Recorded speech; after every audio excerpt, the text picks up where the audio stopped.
If your doctor ordered a polysomnography, here is what actually happens during the night and what it measures. Polysomnography is an overnight test that records many body signals at once while you sleep: brain, breathing, heart, and more.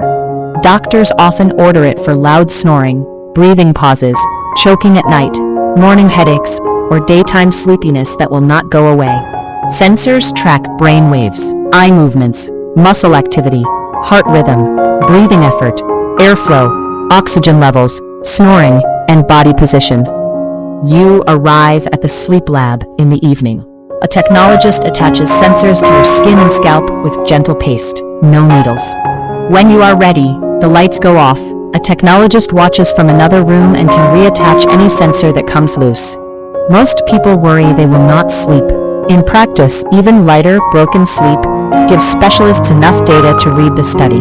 There are also variations: split-night studies, CPAP titration, home sleep apnea tests, and daytime nap tests for narcolepsy. In the morning, sensors come off, and you go home. A specialist scores the recording over 1 to 2 weeks. One key number is the Apnea-Hypopnea Index, average breathing pauses per hour. It grades sleep apnea from mild to severe.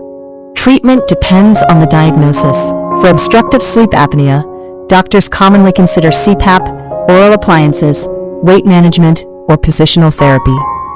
Polysomnography is one of the safest tests in medicine. No needles, no radiation, no medications given. With an accurate diagnosis, most sleep disorders are highly treatable, and the benefits to energy, mood, and heart health can be substantial. Did you know you can get this treatment abroad at the same quality you'd get in the US or Europe for a fraction of the cost? Ginger Healthcare is one of the world's most trusted medical travel companies. It helps patients to find safe and affordable care in India, Thailand, Turkey, Singapore, Dubai, Malaysia, and more. Visit ginger.healthcare or check the description for details.